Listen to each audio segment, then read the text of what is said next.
Well, hello my friends, and welcome to this week's Sportsman's Life. I am loading up the old pickup here, getting ready to go down to the beautiful Lake Tawakoni, located about an hour east of Dallas.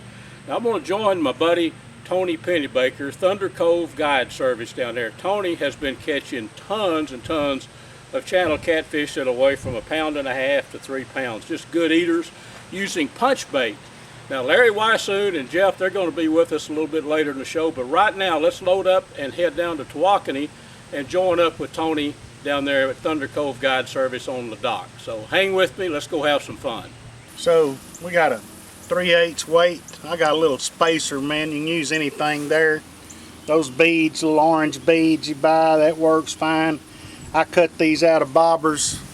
You know, they're cheap, so I use them. About a number 6 treble. This here is Big Marv's, but it's in a Sure Shot bucket. So I use both. I use Sure Shot and I use Big Marv's. What you do, you hold your line, take your stick, put it on your hook, you mash it down in there. You just need to kind of cover it up and then pull it out slowly, and that's all you need to catch a channel cat. That's it, pretty simple stuff. You don't need to try to pat a pound of it on there. This takes a little bit, drop it down, and when you feel a little peck, set the hook. Tony, that's a pretty simple formula. Pretty simple, and I use these ultralight rigs, and I like them pretty good, you know. The tip of that rod is so important too, a soft tip. It is. That you can actually, really I'll tell you what, flexible. let me just kind of show them the tip of this rod here. Let me back up a little bit. Now I've actually got a hold of the line. So this thing is, You don't know, folks, how important that is. That fish he may jerk it down, or more than likely he's gonna pick it up, and you're gonna see and feel something like that. And sometimes you'll feels like somebody may just thumped your pole. When you feel that, set the hook. Set the hook, exactly. And then so. other times, just like Luke's describing, you may see your pole just bend a little, or actually the weight will have it. It's just suspended Loaded. weight. It'll have it loaded. It's a little bit of a bend, and sometimes you'll see your pole go up like that. Yes. And when you do, set the hook. That fish has That's the come up. coming up with it, and you'll get him if you'll do it. And now these poles are so sensitive. You see. Oh yeah. These GX2 ugly sticks are really good. We've caught 15, 20-pound carp and buffalo on them. For this kind of fishing, you can't beat it. Well, we'll put these rascals to work. What you say, Tony? Let's go out there and catch a couple of limits and come back and show them what we catch. There you go.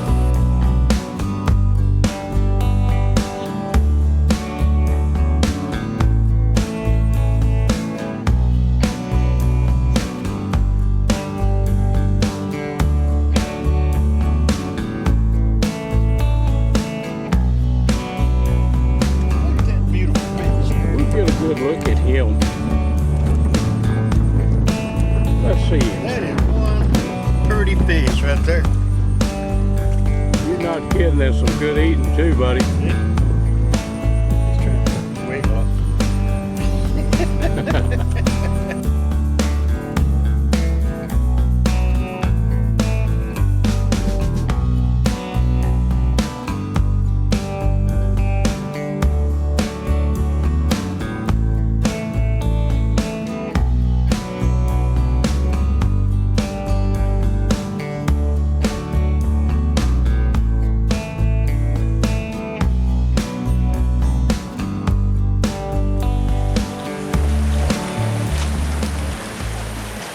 Mr. Tony, that's a pile of fish, buddy. Sure is. They were biting pretty good today, weren't they? They were biting real good. And you know, these little ones, when I was a kid, that's the only, we would skin these, my dad would. The smaller ones, yeah. Nothing any better than that right there. Fried whole. You bet, skint. Gutted, headed, skint. You bet, Nickel. Got you some scores down his side there. Man, that's some good eating. It's about as good as it gets, buddy. And and there's a jillion of these in Tawakoni, and if you like eating them like that, well, we can sure catch them for you. You better There's a lot of them in there. And you know, the thing is, and then the big ones too, the fillet. Well, we got about 50-50. It usually runs about 50-50. We got 2 limits of fish here, and half of them are fillet size, half of them are cutters or skinners. Yeah. You know, we can throw the skinners back and continue to catch bigger ones, or we can just keep them all. You bet. And we did. Well, we only had to throw back, what, 2 or 3 fish? No were more too little to even be a skinner. Exactly, no more than 3. So they're running a decent size, you know. Well, we want to make sure to get your number out there, Tony. Thunder Cove Guide Service. This is my buddy Tony Pennebaker, folks. You've seen him. We usually were fishing for blue catfish, but now summertime is the time of plenty. And how do they call you, Tony? Just call me at 903-474-3078 anytime. And come get you some of this, right? Come get some. This morning, got some help. Got my son-in-law Lance and grandson Josh. We're gonna go hang a feeder here in a little bit and put some corn in one of them that I've already got. This is some property that I just leased this past year, but it's property that I grew up hunting ever since I've been a little kid until I left to go to college, and then other people started hunting it. But mostly, as you'll see, as we walk through some of this stuff, is yopon and cedar and all kinds of different oaks, and we've been in a monsoon for the last, pretty much month or 2. It's middle of July, and never in my life have I seen things quite so green or this much water that's just kind of hanging around. Good thing about having help is that I don't have to carry the feed or the additional feeder as well too. Set this feeder up about 2 weeks ago, and the rain started. Hadn't had a chance to get back in, but we're going to put a little feed in here and start feeding this one. This is an area that we're going to set up a ground blind in, kind of in the central part. It gets really, really thick all the way around this thing. And when I came in here this spring earlier and looked to see for tracks, there were lots of deer tracks right in here, and a few hog tracks as well too. So I'm going to set this feeder up, and we'll start feeding here. Okay, hello folks, welcome to A Sportsman's Life. We are in the midst of refurbishing a feeder. What you guys want to do, if you've got feeders out there at the deer lease, whatever, and you're not quite sure they work, or you've noticed a little bit of moisture inside your barrel, you need to refurb these things. Now this particular feeder I've had out there for several years, and I've noticed a couple of rust spots in it, a couple little screws that have backed out, and some holes in there. So we decided we're going to refurb this one. We're going to put a brand new Ultramatic feeder on this, but before we do that, we want to make sure we've got all the holes filled in, and then we're going to use what's called Flex Seal. You've probably seen advertisements as seen on TV commercials, and we're going to spray this and seal this completely so there is no moisture ability to get into that feeder and ruin the corn. So this is something that's really important to do. Don't wait till late September to start messing with this stuff. Get this stuff done early, so when the season rolls around, you already have your feeders up and running, and they're reliable. So we're going to start here by, obviously we took off the old motor, timer, battery, and we're gonna get rid of this. We're gonna get a brand new one out. But before we put that on here, we're gonna sand this barrel down. We're gonna plug the holes. We're gonna patch any rust spots that might be in it. And again, we're going to put Flex Seal from the inside and out on this barrel, and we'll have a much better a feeder once we get it set up out there. So stay tuned. I'm going to show you exactly what I'm doing here and how I get this all done. And if you follow these easy steps here, your feeder can be reliable for many, many years to come. So let's get started. Okay, just wanted to give you a little bit of a close-up what we got going on here. these were where the other feeder was mounted, and I've already put screws in, and what I'm using is I'm using these screws that have a little rubber gasket, and they seal very well. They're self-tapping sheet metal type screws, and so any hole that I have in this barrel, there's some on the side from where solar panels were mounted, again here where the motor was mounted, we're going to fill all those in. So we've got one last one here, and I'm going to put this one in this hole here. And then what we're going to do is we're going to come back and we're going to make sure that these are all sealed very well with silicone, and then we're going to spray it with the Flex Seal to make darn sure this is all perfectly sealed up. We don't want any moisture to get into that barrel. So we've got our holes filled. One of the first things you want to do is you want to take a wire brush and just kind of clean this out, because what we're going to do then, again, we're going to put silicone on each one of these, and then we're going to Flex Seal it, and then once that dries, we'll come back and then we'll start mounting our feeder, our timer, so on and so forth. But just, you really want to kind of make sure you got all this cleaned up. You don't want any loose debris. Now I've got old, you can see here, I've got old silicone on there from a prior repair on this feeder, and we want to get as much of that off as we can, because we're going to reseal it again, and there's no reason to have all of this old stuff on there. As a matter of fact, I think I'm going to get a putty knife and try to scrape some of this off.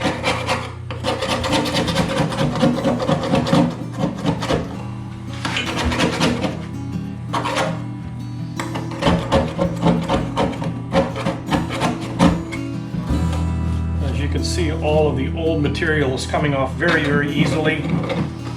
We just want to get that off, and then we'll start by putting all fresh stuff on here.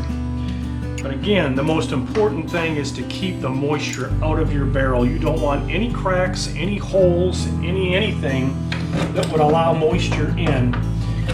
A second tip I might give you is make sure you're using a lid that covers the entire top of the barrel, and that no moisture or wind or anything can blow that and allow moisture or rain to get into your barrel.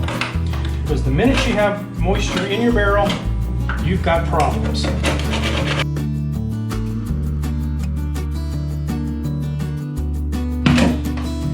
All right, we've got the majority of the loose and old silicone off of the end of this barrel, the bottom side of this barrel.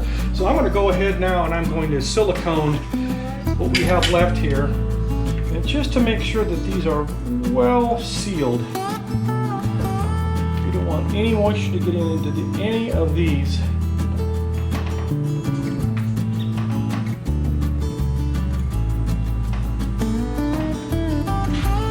Even the old ones here that are still in there, they still have pretty good silicone around them. I'm going to go around them again. And then what we're going to do, folks, is we're going to give this a chance to dry. Let that silicone dry good before we start to spray. And again, like I said, we're going to do the inside of the barrel just like we did the outside of the barrel, because we don't want any moisture getting in this feeder at all. Moisture is not your friend when it comes to feeders.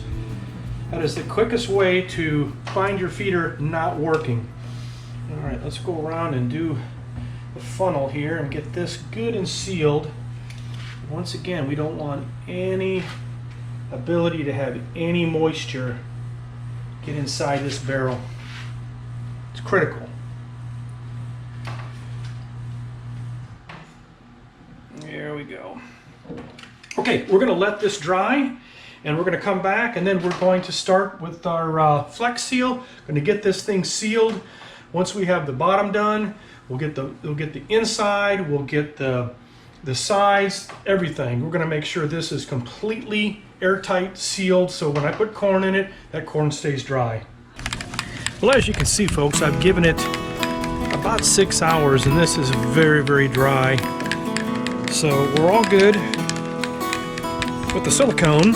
We've got all our holes patched, and we are ready to put some Flex Seal on the bottom side of our feeder here. And this will really seal it nicely. Again, you want to keep out all moisture so your corn doesn't spoil. All right.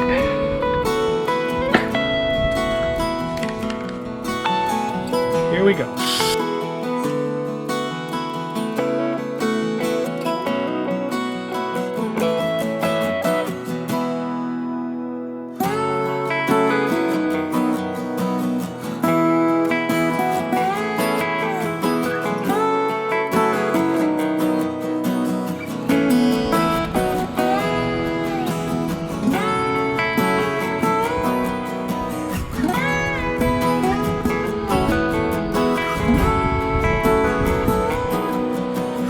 Alright, as you can see, we've got the Flex Seal completely covering the entire barrel.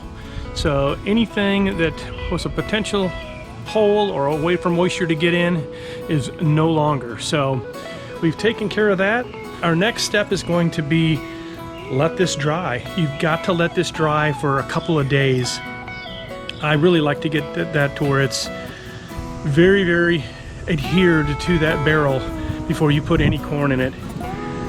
But we'll give her a couple days sitting out in the sun here, and then we're gonna come back. We're gonna hook up that Ultramatic feeder, folks. Stay tuned. That's a great feeder. You're gonna see how that thing works once we get this thing set up. So glad you can join me on this little journey of refurbishing a feeder. So this is good stuff to do. You definitely want to do this well before deer season. You know what that is? You guessed it, it's a coon cage. These go on feeders to keep coons out. You don't want coons getting into your feeders and spinning the plates and stealing all your corn. So this is no longer needed. Trash. Why? Ultramatic feeders, folks. These feeders they're amazing, is what they are. This feeder actually, by centrifugal force, will, as it spins, this plate will actually go down as it spins and then comes right back up and butts up against the funnel where your corn is. And there's no way for an animal to get its paw in there and get corn out of there. So they've solved the problem. Ultramatic feeders have solved the problem. There is no longer a need for a coon cage. This particular model has the solar panel mounted to it, has the timer inside. It is ready to go. These are fantastic. Take a look at that, folks.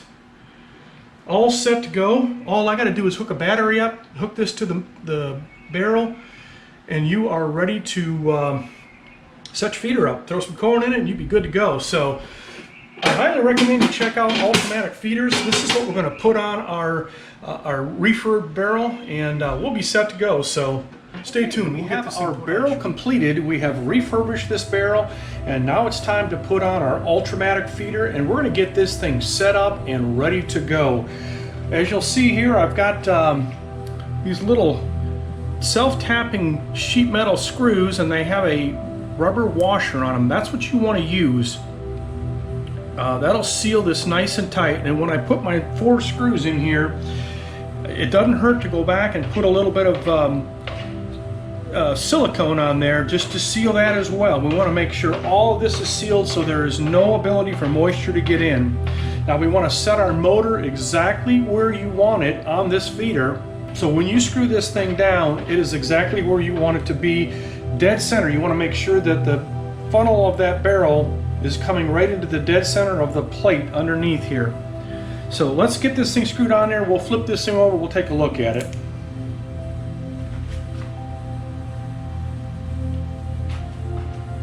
Double checking here just to make sure we are absolutely where we want to be, and it looks like we are good to go. Here we go.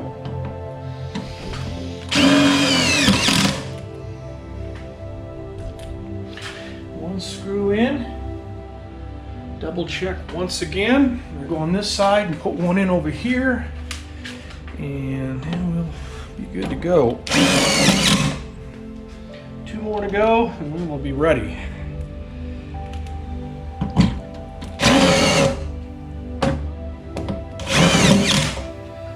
One more.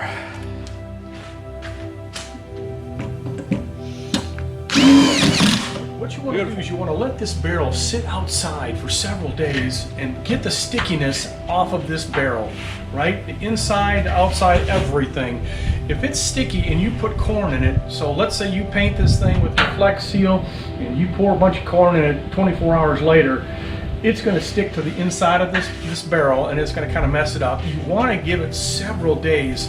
I let this sit out for 5 days. It's been sitting outside for 5 days and completely dry. There is no stickiness to this barrel whatsoever, inside and or out.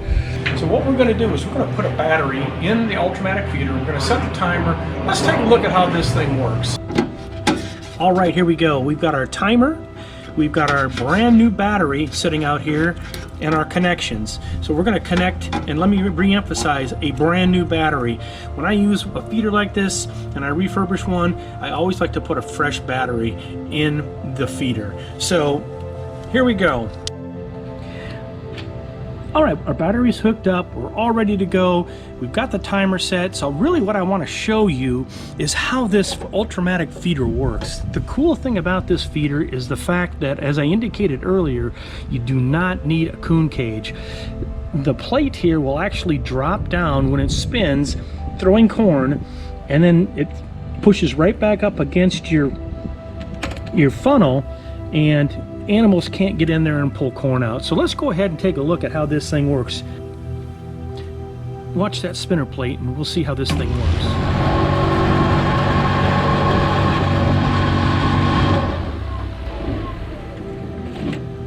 Notice how it came down and went right back up? That is awesome. Ultramatic feeders, folks, these things are awesome. Okay folks, there you have it. Our barrel has been refurbished. Took a little time. It's not a lot of work, but it's well worth it. You can take an old barrel like this. This thing has been out at the ranch probably, I don't know, 12 to 15 years, and it's still good.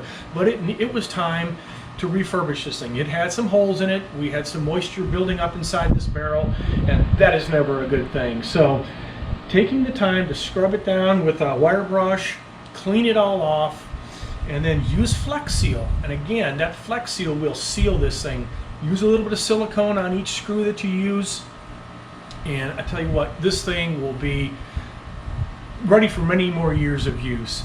We've got our Ultramatic feeder put on. Once again, check those out, folks. Ultramatic feeders, they're fantastic. No coon cage is needed for these things.